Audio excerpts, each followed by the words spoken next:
Sanibona bafethu uvane lo. So namhlanje amaChida under 20 national squad ikhiphile isquad esohamba so representa iBafana Bafana le eChile. Not uDecember. Lama games azobe edlala ngo27 September until u20 October. Azobe baleka kakhulu lama games lawa because azosetha labadlali laba imost yabo bazothola ithuba lokuthi bawo represent iBafana Bafana ku World Cup elandelayo. Uma bedlala kahle la abanye babo bazokhethwa. So lana ngizonibekela bafethu isquad esikhishiwe namhlanje. Baningi abadlali abangabizwanga la okungithusile ukubona imost yabadlali besitshela ukuthi bazobizwa la bengabizwa kule squad lesi siyo represent iBafana Bafana. But ke baningi futhi abangijabulisile ukubabona la bebiziwe because there are many players abadlala ku Betway Premiership abayo represent iUnder 20 Bafana Bafana eyodlala le bafethu eChile. Number 1 goalkeeper Bafana Bafana under 20 bafethu uFletcher lo mchita lo bafethu was the best goalkeeper kwiAFCON under 20 eyidlalwa kulonyaka lo eEgypt. Umchita impela uyakwazi ukuvimba, so I vouch for him to represent iBafana Bafana kahle futhi lapha sayibona izinto izimanga ezenza. He is the next goalkeeper Bafana Bafana. Mase kuba goalkeeper weKaizer Chiefs uTakalani Mazamba bafethu naye umchita ubiziwe bafethu uyena ozobe ugoalkeeper oyi-backup goalkeeper yanomchita lo uFletcher lo. Another player bafethu obiziwe uKoleng Ratisane. uKoleng Ratisane is another player bafethu esilindele ukubona olukhulu kuyena. Another player ebiziwe eKaizer Chiefs uSifiso Thimba. Lo mchita uyadlala ngempela i-defender eliqinile engilithembile lapha emuva ukuthi lizokwazi ukuthi licommande. Udlale kahle kakhulu kwiAFCON, so I'm looking to see a lot of him bedlala lapha kwi-World Cup. Bas represent kahle abafana. Another player bafethu which I like about this boy is playing for Mamelodi Sundowns, first team Mamelodi Sundowns. Aseko T1 in the former Sekhukhune United player ubiziwe naye bafethu uyo representa iBafana Bafana kwi-World Cup.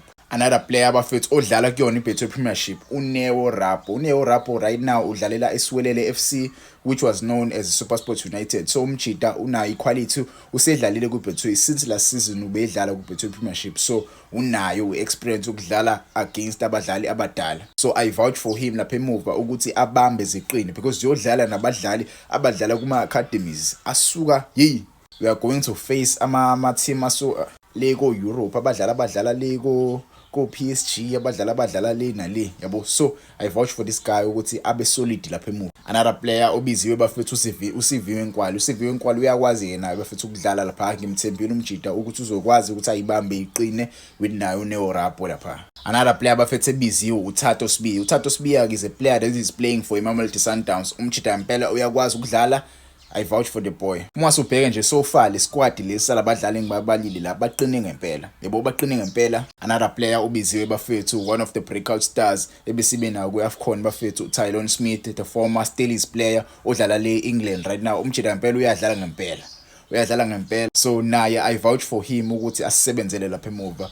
Which is a pity ukuthi asimbone umbekezeli Mbokazi. We all thought ukuthi umbekezeli Mbokazi ngenzeka ahambe, but ke it seems like Orlando Pirates they need the boy yabo. But ke based on labadlali laba ababiziwe abajida I think ngokwami bazoyibamba iqina. I saw them playing kwiAFCON bayibamba bazaqina ngempela, abaconsider ama-goals amaningi kwiAFCON, so ngiyabathemba ukuthi abajida bazokwazi ukuthi bayibambe iqine futhi kuyiwa phambili. Another player bafethu the former Cape Town City player Ulazo Lamaku bafethu naye I vouch for him to represent iBafana Bafana. I think right now he's playing for Durban City. I think uloniwe Durban City if I'm not mistaken.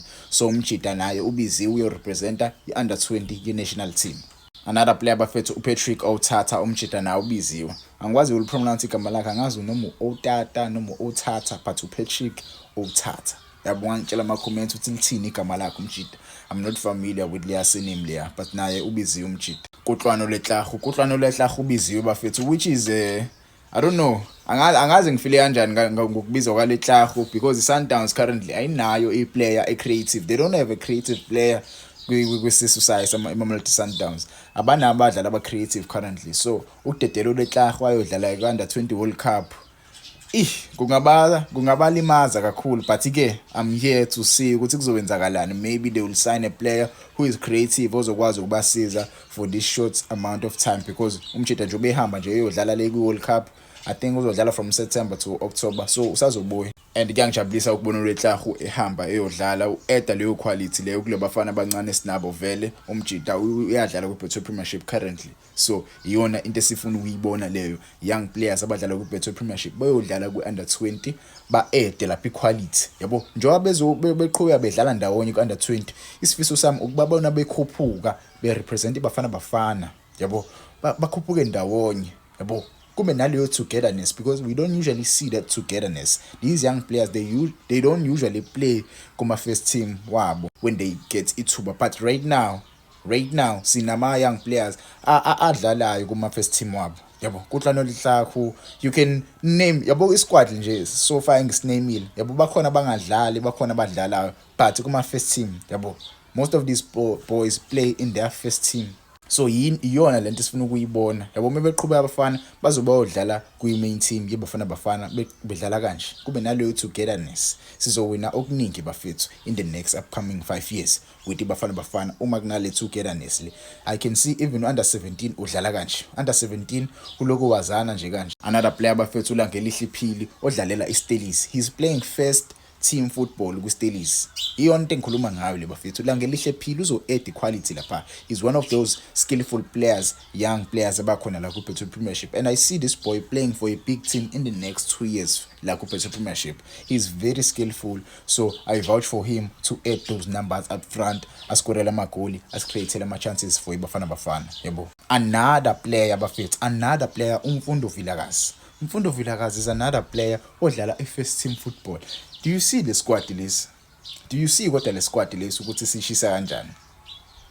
Do you see what the squad is shisa kanjani? Mfundo Vilakazi, I want to see him playing more games. Yabo, I didn't see him play more games lapha kwi-AFCON yabo. I don't know what happened, but I want to see more of Mfundo. Shakile Prade bafethu is another player who is playing for Cape Town City currently. He's another player who was playing very, very good last season with Cape Town City, even though he didn't get too many minutes, but he was playing very good with Cape Town City. I saw him playing with AFCON. He was very, very, very, very good with AFCON. He was very good with AFCON. So I want to see more of him with World Cup. Yabo, nabadlali laba bayo-advertiser, they will get more teams befuna ukubathenga lapha kwi-World Cup. And uyadlala nje right now, he is representing Cape Town City League NFD. I hope to see them coming back with PSL. Another player, uSiyabonga Mabhena, which is a shocker for me. Currently, uSiyabonga Mabhena is injured. I don't really know what will happen. Maybe lo injury yakhe ayikho that bad. Mhlawumbe umjidi uzobe eseluleme isihambe team, but again naye uzohamba represent bafana le ku-World Cup. Yabo, another player urelease Mamelodi Sundowns. Angazi wangitshela ama-comments ingabe iSundowns yenza into right yini, because currently bazosala nabadlali abangekho creative. Only Siphelele Mkhulise for me lapha ku-Sundowns odlala number 10 o-creative. Other than that, there are no creative players. La player bafethu uThabang Mahlangu kunaye ubiziwe bafethu uyo-representa bafana umjida.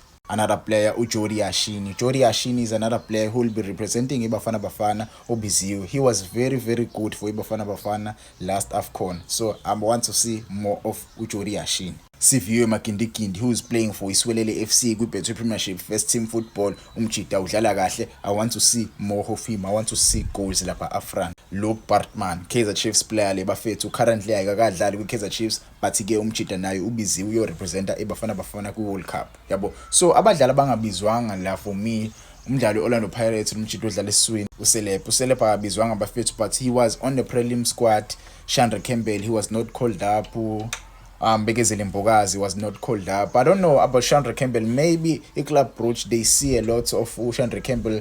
They want to see Chandra Campbell playing with Club World Cup, World Cup, not World Cup per se, but a Champions League, because they have many tough Champions League games with Club Brugge. So I see umjida edlala ku Champions League aro bekuzoba nzima for iClub Brugge team Tetel, because he's one of their greatest young players lapha kwiClub Brugge yabo. Mbekezile Mbokazi currently umjida yabo siyamazi uCaptain Orlando Pirates. He's playing very, very good ku-Orlando Pirates. So bekuzoba nzima naye Orlando Pirates simdedele yabo, because baningi abadlali abangakabuyi ku-Orlando Pirates ababelimele. uSibiso usathanda kubuya, so letting go of Mbokazi right now might be a crucial mistake for iPirates. Siphiwe Slip, I don't wanna lie. Simphiwe Slip kumele bamdedile because akadlali isho ukudlala ku-Orlando Pirates. So why umchita bengamdedile ayodlala athola ama-minutes ku-World Cup? Maybe kodwa ucoach kunawo ama-plans ngayo ukuthi uzokwazi umdlalisa kephi nakephi, but currently ucoach akakamdlalisi. Kumele ngabe uyamdedela uSimphiwe Slip ahambe ayodlala nezinye iy'ngane. But-ke ungangitshela ama-comments, how do you feel about the squad lesi esibiziwe la? Do you think sokwazi ukuthi mhlawumbe sifike kuma-knockouts noma siyithathe? Who knows?